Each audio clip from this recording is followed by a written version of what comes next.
요한일서 4장입니다. 요한일서 4장 16절부터 제가 그런 거 아니에요? 21절까지 요한일서 4장 16절부터 21절까지 함께 보도록 하겠습니다. 요한일서 4장 16절부터 21절까지 말씀입니다. 다 찾으신 줄 알고 제가 읽어드리겠습니다. 이는 오늘 우리에게 주신 하나님의 말씀입니다. 하나님이 우리를 사랑하시는 사랑을 우리가 알고 믿었노니 하나님은 사랑이시라. 사랑 안에 거하는 자는 하나님 안에 거하고 하나님도 그의 안에 거하시니라. 이로써 사랑이 우리에게 온전히 이루어진 것은 우리로 심판날에 담대함을 가지게 하려 함이니 주께서 그러하신 것 같이 우리도 이 세상에서 그러하니라. 사랑 안에 두려움이 없고 온전한 사랑이 두려움을 내쫓나니 두려움에는 형벌이 있음이라. 두려워하는 자는 사랑 안에서 온전히 이루지 못하였느니라. 우리가 사랑하면 그가 먼저 우리를 사랑하셨음이라. 누구든지 하나님을 사랑하노라 하고 그 형제를 미워하면 이는 거짓말하는 자니 보는 바 그 형제를 사랑하지 아니하는 자는 보지 못하는 바 하나님을 사랑할 수 없느니라. 우리가 이 계명을 주께 받았나니 하나님을 사랑하는 자는 또한 그 형제를 사랑할지니라. 아멘. 네, 오늘 규리문답 35문도 다시 읽어봤으면 좋겠습니다. 아까 전에 건희 형제님이 같이 나누셨는데 제가 질문 읽으면 다시 한번 이 답을 읽어보죠. 질문입니다. 이러한 가르침 때문에 사람들이 오히려 냉담해지고 방종하지 않겠습니까? 아닙니다. 믿음의 순종은 형벌에 대한 두려움이나 사람들의 인정에 대한 자랑 때문에 하는 맹종과는 다릅니다. 이토록 우리를 사랑하시는 분을 향한 감사와 기쁨은 진정한 방식의 기쁜 순종과 변화를 낳습니다. 네. 여러분, 지금 우리가 던진 이 질문 그리고 답을 살핀 것은요, 사실 여러분도 한 번쯤은 고민해 봤을 법한 질문일 겁니다. 모든 것이 은혜로 주어진다고 해서 그리고 공짜로 주어진다고 하니까 사람들이요, 그 은혜를 가볍게 여기게 되진 않을까라고 하는 거죠. 기독교를 바라보는 세상의 시선도 비슷한 의문이 있는 것 같습니다.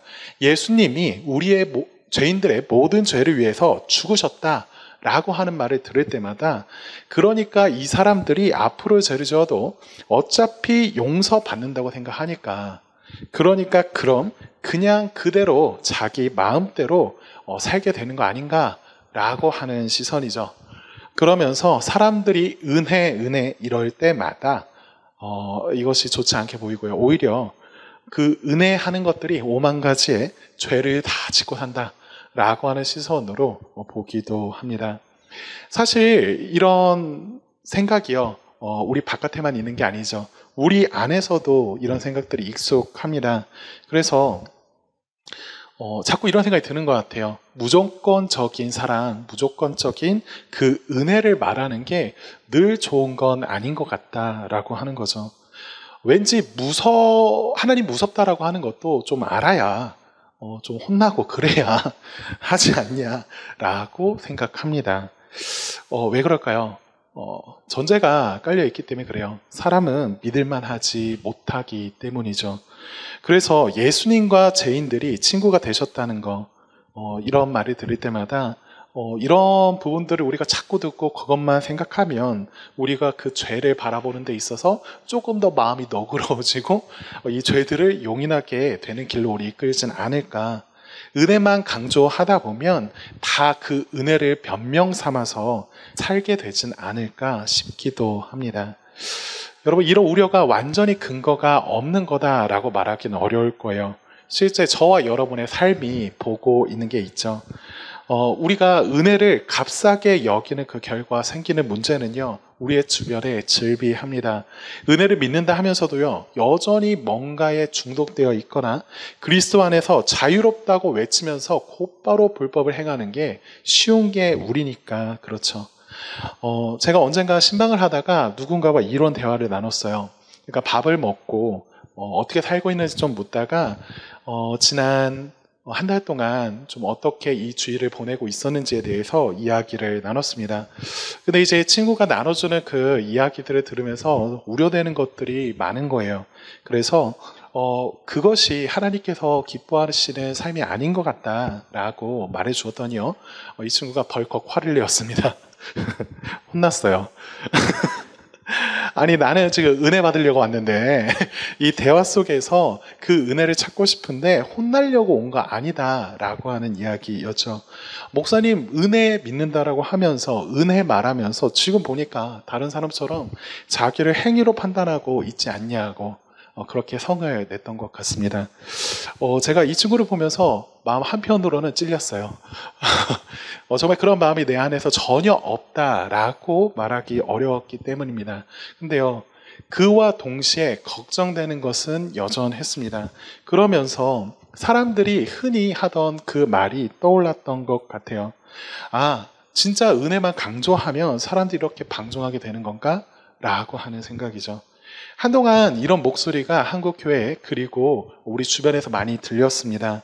한국교회가 타락해 있다라고 하는 그 윤리적인 타락의 모습들은 계속 은혜만을 강조해 온 데에서 있지 않냐라고 하는 이야기였죠.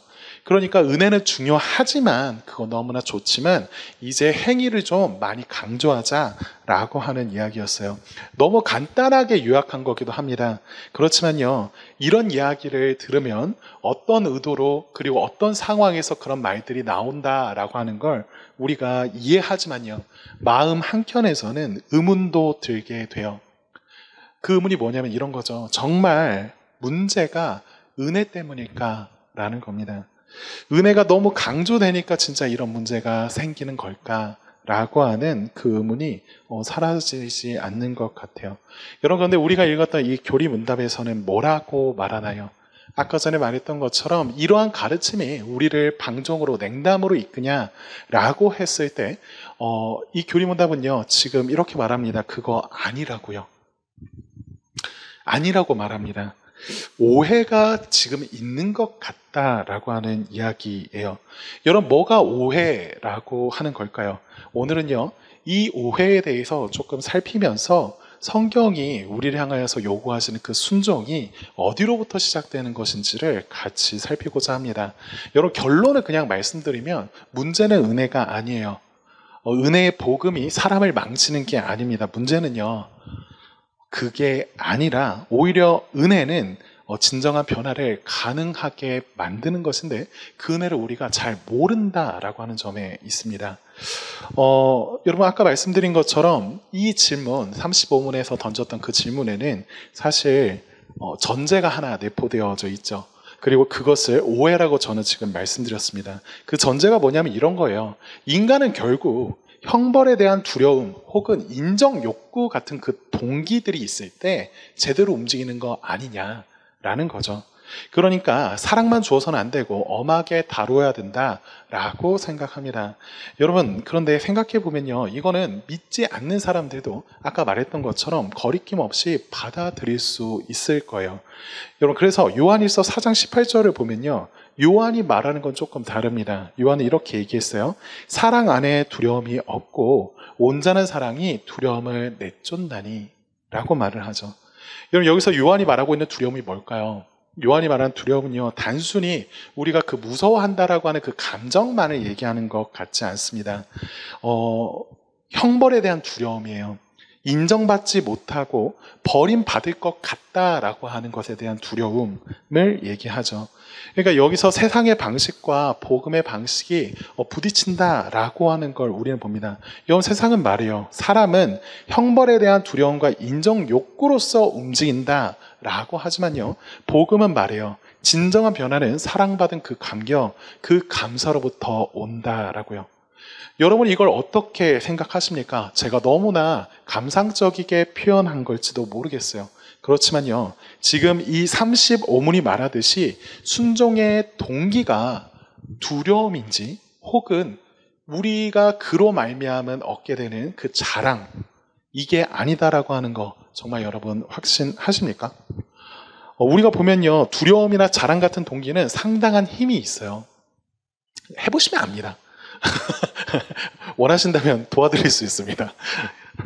그건 사실입니다. 그렇지만요, 문제는 이러한 행위가 우리의 모습들을요, 잠시 제어하고 그리고 이러한 것들이 우리를 바꿔낸다라고 하는 모습들을 잠깐 보일 수는 있어도요.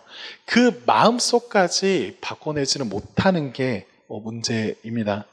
여러분 그만해도 상당한 거 아니냐 싶을 수 있어요. 그렇지만요. 그 결과가 우리를 구원하고자 하셨던 그 예수님이 죽으셨던 그리고 부활하셨던 그로 말미암아 우리를 하나님의 자녀 삼으셨던 그 이유, 그 목적에 있어서 상당히 다르다라고 하는 지점을 생각해 봐야 합니다. 하나님은요, 예수 그리스도를 통해 우리를 구원하실 때 단순히 두려움으로부터 건지는 것, 그러니까 지옥에 가게 되는 데에서 우리를 꺼내는 것이 목적이 끝이 아니었습니다. 물론 그것은 이루어지는 일이에요. 그렇지만 그분이 정말 우리에게 원하셨고 우리에게 주시길 바라셨던 건 단지 고통으로부터 그 두려움으로부터 우리가 벗어나게 되는 것이 아니라 우리를 하나님과의 그 관계에서 사랑하게 만드시기를 원하셔서 우리를 부르셨습니다. 하나님은 우리에게 있어서 미우신 분이었고 원수와 같은 분이셨는데 그런 하나님이 우리에게 즐거움이 되고 기쁨이 되어서 똑같이 전해지는 그 말씀들과 그 명령들이 기꺼이 자발적으로 행하는 순종이 되어지도록 우리에게 행하셨죠. 여러분 그분께서 우리에게 전해주고자 하시는 게 무엇입니까? 그냥 단순히 명령이 아니죠. 그 명령에 앞서서 사랑을 전하고자 하십니다. 여러분 그런데요 흥미로운 것은 아까 말씀드렸던 그 형벌에 대한 두려움 혹은 자랑을 얻고자 하는 그 인정 욕구가요 아예 다른 데에서 나오는 게 아니다라는 겁니다. 그냥 간단히 말하면 같은 뿌리에서 나오는 거예요. 여러분 그것을 한편으로 율법주의라고 불러요. 여러분 율법주의가 뭐냐면 그냥 간단히 말하면 이렇습니다. 자신의 행위를 가지고 하나님의 호의를 사려고 하는 것, 이게 율법주의라고 말할 수 있을 거예요. 그러니까 율법주의자가 보는 데 있어서 하나님은 어떤 분이시냐면 하나님은 선하신 분이라고 말하지만 조건적으로 선하신 분이십니다. 내가 그분께 대하여서 어떻게 행하느냐에 따라서 그분은 내게 선을 보이세요. 그렇지만 내가 그분께 대하여서 올바르지 않을 때 그분은 그때는 선한 분 아닌 것 같다라고 생각하게 만들어내죠. 그래서 우리에게 주어졌던 하나님의 명령이 우리를 자유롭게 하고 하나님을 사랑하게 하는데 만들어가는 것이 아니라 오히려 우리가 그것을 가지고 종처럼 순종하듯이 행동하게 만듭니다. 그래서 주어진 그 명령들에 성공적이게 순종해야 보일 때에는 우리가 자랑을 하게 돼요.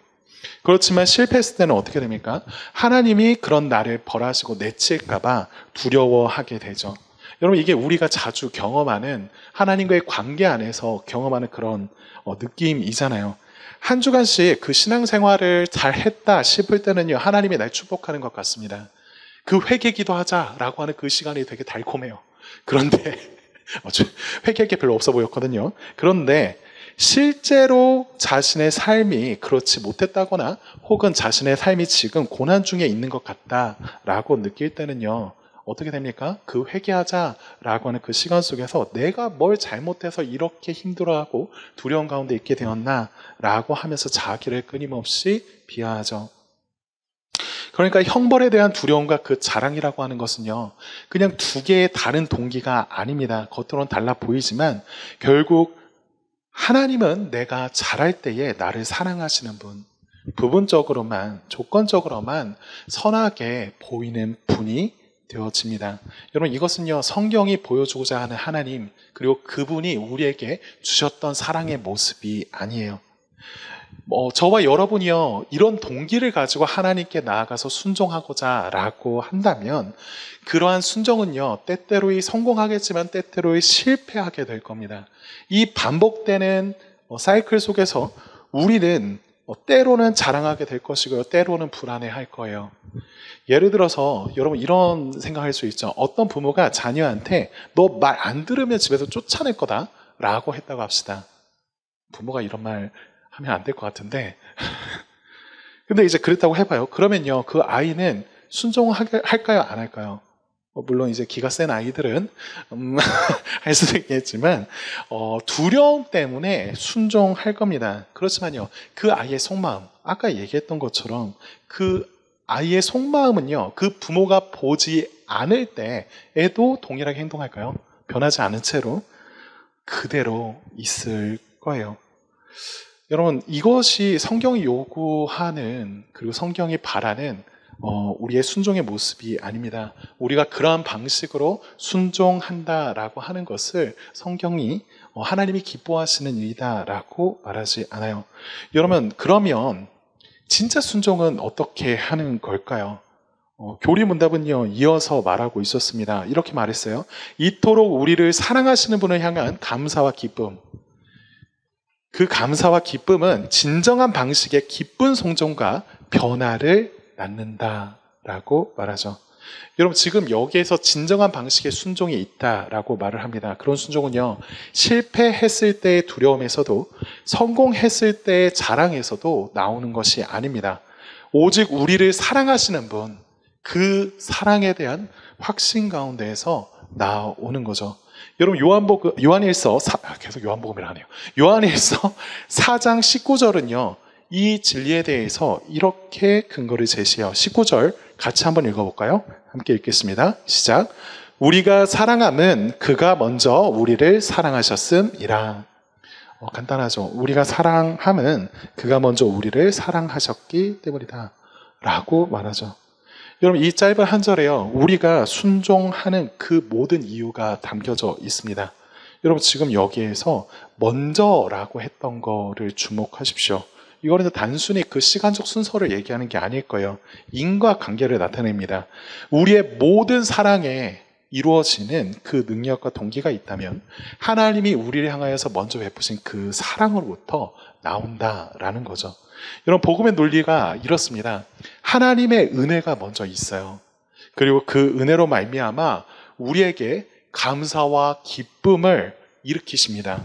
그리고 그렇게 사랑으로 감사와 기쁨에 찬 우리의 마음은요, 우리를 순종의 자리 가운데로 이끌어 가죠. 그러니까 결국 뭐예요? 사랑받는다라고 하는 것이 우리의 삶을 바꾸어냅니다. 여러분, 실제로 우리의 삶에서도 이런 경험을 계속해요. 여러분이 누군가를 사랑하게 된다라고 하면요, 그것은 그 사랑이 확실하고 그와의 관계가 확실하다라고 해서 더 이상 그 사람이 뭘 원하고 바라는지와 상관없이 우리를 살게 만들어 두지 않아요. 복잡하게 얘기했죠? 서로의 사랑을 확신하고 그 사랑이 더욱이 깊게 깨달아져 가는 그때에 각 사람은요, 서로를 향하여서 더 방종하는 길로, 서로를 사랑하는 데 있어 더 게으르는 길로, 냉담해지는 길로 가지 않는다고요. 이건 너무 당연한 거죠. 여러분, 우리가 누군가를 사랑하게 되면요, 그 아니면 그녀와 그녀에게 빠져들면 들수록 그 상대방이 갖고 있는 관심사, 그 상대방이 갖고 있는 그 취향이요, 저희에게 법이 되는 것을 경험할 때가 있습니다. 여러분, 그전에는 그런 것들이 전혀 제게 아무런 영향도 미치지 못했는데, 그런 게 어느새 내 안에서 마땅히 해야 할 일이 되고, 그것을 행하는 것이 억지요 괴로움이 아니라 기쁨이 된다라고 하는 것을 경험해요. 어떨 때 그래요? 여러분, 저는 이런 생각을 해본 적이 있어요. 먹지 못하는 꽃을 왜 사나요? 너무 싸늘한 표정. 어떻게 이런 말을 하지? 라고 하는 표정인데, 이런 꽃 예뻐요. 꽃 예쁜데, 꽃. 먹지 못하는데 왜 꽃을 사냐라는 거죠. 물론 제가 회개하고 있습니다. 농담처럼 말하지만요, 우리가 누군가를 사랑하게 되고 스쳐 지나듯 그로부터 이런 말을 건네 듣는 거예요. 아, 수국 참 예쁘다. 그러면요, 그 한마디가요, 제가 꽃집을 지나갈 때 그냥 지나치지 못하게 만들죠. 그냥 지나가다가 어쩌다 보니까 수국이 보여요. 그러면요, 이전에는 그렇지 않았던 사람이 그 수국을 굳이 사들고 집으로 들어갑니다. 누가 봤을 때에는 예전에 그렇지 않았는데 변한 모습 보니까 용 쓴다 라고 말할 수도 있지만요, 여러분, 그 사람을 보면서 아, 이거 억지네. 야, 고생한다 라고 말하지 않을 거예요. 사랑에 빠진 사람은요, 사랑하는 그가 갖고 있는 그 기쁨, 그 사랑하는 이가 느낄 그 기쁨을요, 자신의 기쁨으로 여기죠. 그러니까 당신님이 수국을 좋아하니까 지나가다가 어쩔 수 없이 샀다라고 생각하고 말하지 않을 겁니다. 당신이 이거 좋아하니까요. 당신이 이걸 사랑하니까요. 당신의 기쁨이 내게 기쁨이라고 말을 하면서 그 꽃을 사들고 집에 갈 거예요. 여러분, 이것은요, 어떤 동기보다도 강력한 순종을 만들어내는 힘을 보여줍니다. 왜요? 마음이 바뀐 거잖아요. 여러분, 은혜의 복음은요, 우리를 냉담하게 만들거나 방종하게 만드는 게 아닙니다. 그 은혜와 사랑으로 인한 기쁨과 감사, 그게요, 진짜 우리의 마음을 바꾸고요, 진정한 순종을 이루어내게 해요. 여러분, 근데요, 이런 질문 할 수 있죠. 맞습니다. 그거 맞는데, 근데요, 실제로 살아보니까 사람들이 은혜 말하면서 방종하는 사람들 많아요. 저도 그렇습니다. 라고 질문할 수 있습니다. 그러니까 아까 목사님 말씀하셨던 것처럼 그 율법주의, 그 두려움에서 자랑으로 말미암아 하게 되는 그 순종이 옳지 않다라고 하지만, 때때로는 그게 아예 안 하는 것보다 좀 낫지 않습니까? 라고 하는 생각이 듭니다. 여러분, 실제로 그런 사례들이 있죠. 저도 지금껏 그런 경우들을 많이 봤습니다. 어차피 용서받으니까 하면서 계속 죄를 짓는 것을 당연시 하는 사람들을 볼 때요, 혹은 교회에서 은혜에 대한 이야기를 듣고서 너무 책임감 없게 행동하는 사람들을 볼 때요, 값없는 은혜를 방패 삼듯이 안주하면서 변화 없이 살아가는 사람들을 볼 때요, 너무 답답해요. 여러분, 앞서 말했던 것처럼 오직 은혜, 오직 믿음이라고 강조하던 교회들이 타락하는 모습들을 볼 때, 오직 말뿐인 신앙이나 값싼 은혜, 실천 없는 그 신앙으로 굳어져 가는 것은 아닐까 싶어서 걱정이 됩니다. 그렇지만요,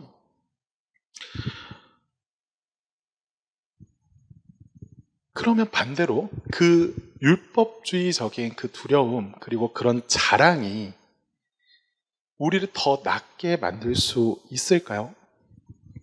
여러분, 우리가 잘 판단해야 합니다.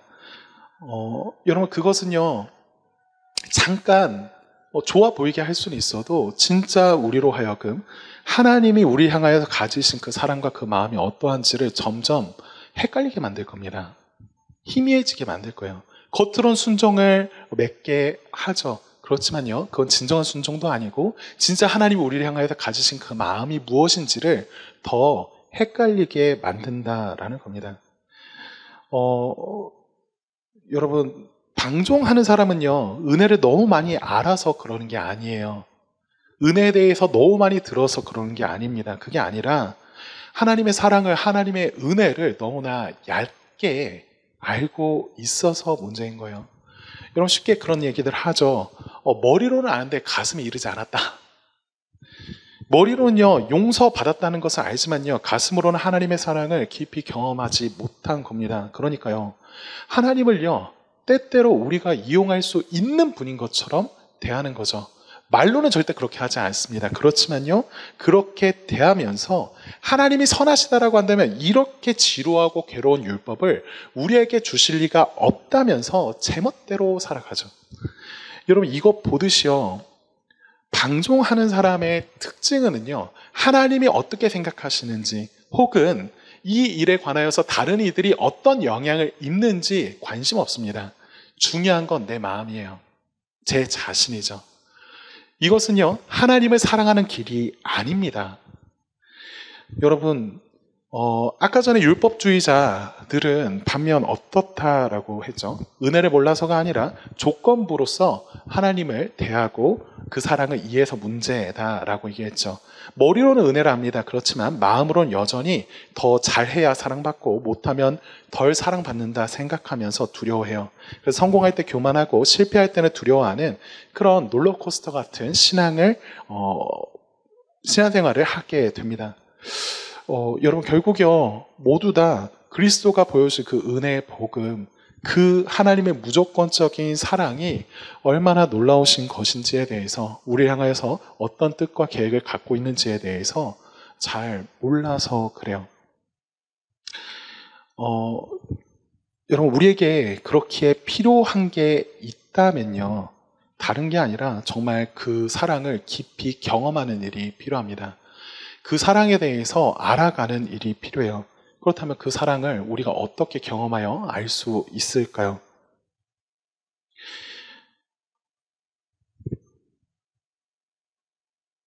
여러분, 그 길에 있어서 하나님이 우리에게 주신 가장 확실한 것은요, 예수 그리스도이십니다. 여러분, 예수 그리스도를 보면요, 하나님이 어떤 사랑으로 우리를 대하시는지를 분명하게 보게 되죠. 여러분, 구약 성경에 읽으면 하나님이 사랑이시다 알 수 있습니다. 하나님이 무섭긴 하지만 사랑하신다라고 하는 거 알 수 있어요. 그렇지만요, 예수 그리스도가 이 땅 가운데 오셔서 우리를 향하여서 조건 없이 자기의 목숨을 내어주시는 그 장면을 보아야 하나님이 우리를 얼마나 어떻게 사랑하시는지를 알게 됩니다.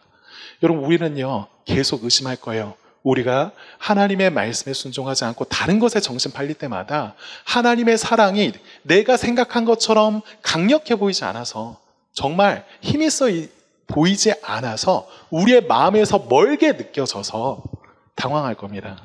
그렇지만요, 하나님요, 그때 저와 여러분들에게 강압으로, 억지로 당신의 사랑을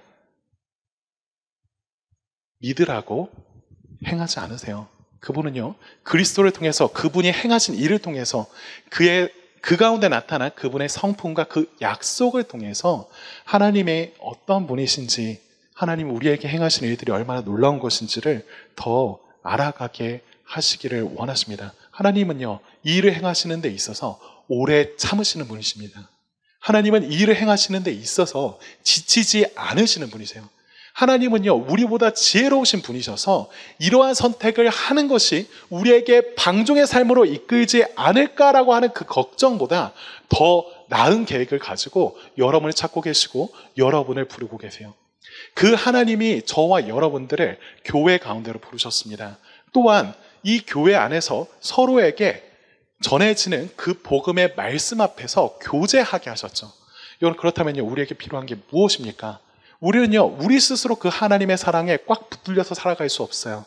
하나님 우리 향하여서 가지신 그 사랑에 우리가 붙들려야 합니다. 하나님이요, 그런 우리를 교회로 보내셨어요. 그리고 이 교회 안에서 말씀을 듣게 하시고 함께 나누게 하십니다.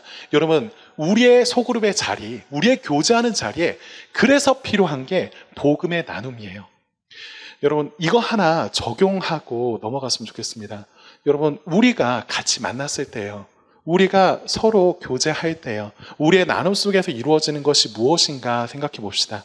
우리가 서로 사랑한다고 하면서 서로를 알아가는 것 중요하고 꼭 필요한 일입니다. 그렇지만요, 그 안에 우리를 향하신 그리스도의 사랑과 그 은혜가 빠져 있다라고 한다면요, 그 나눔이 덜하다라고 한다면요, 우리는요, 점점 서로에 대해서 냉담해지고요, 서로를 향하여서 행해야 될 그 사랑의 의무들에 있어서 점점 게으른 삶을 살아가게 될 겁니다.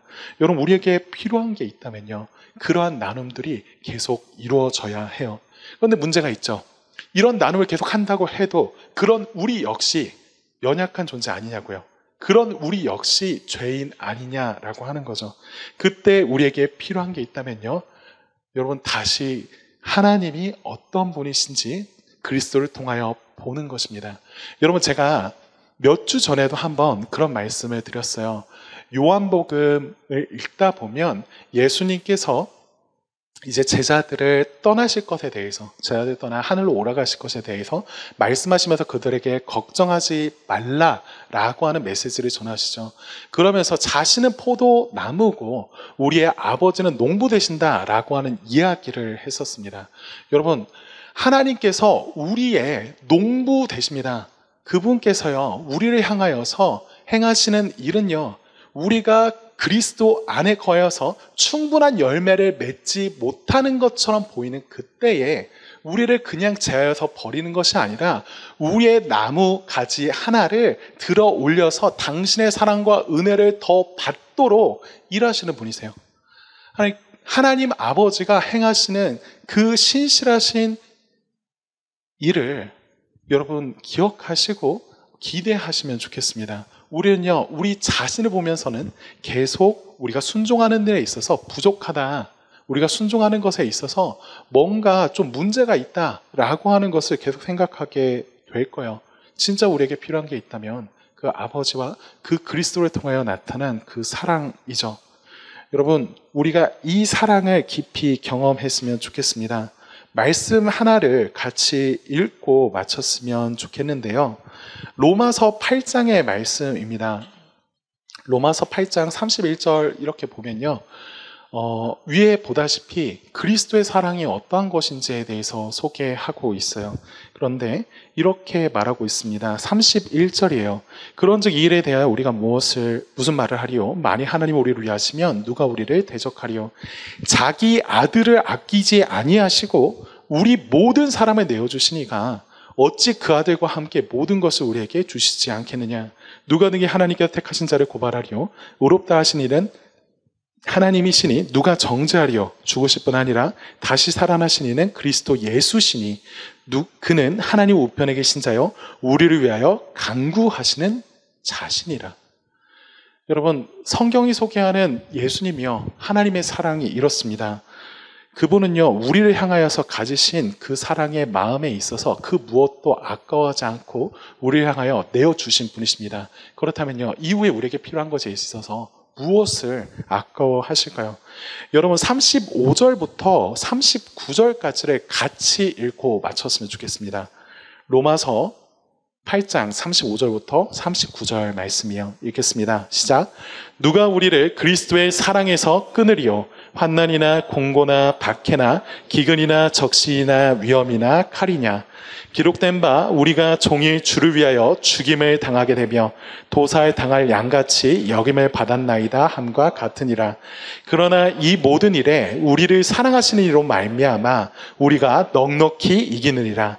내가 확신하노니 사망이나 생명이나 천사들이나 권세자들이나 현재일이나 장래일이나 능력이나 높음이나 깊음이나 다른 어떤 피조물이라도 우리를 우리 주 그리스도 예수 안에 있는 하나님의 사랑에서 끊을 수 없으리라. 아멘. 여러분, 이 말씀이요, 그냥 그렇지, 맞아, 하나님은 그런 분이셔, 사랑은 그런 거지, 예수님은 그렇게 우리 사랑하셨어 라고 하는 이론으로 우리의 머리에서만 머물게 하지 마십시오. 그분이 정말 우리를 향해서 그렇게 행하셨다라고 하는 걸 여러분의 삶을 통하여서 경험하십시오. 그 모든 경험의 자리가 그리스도를 통하여 여러분들에게 계속 제시되고 있습니다. 그리스도 앞으로 나오십시오. 그리스도가 우리를 향하여 행하신 일들이 이와 같습니다.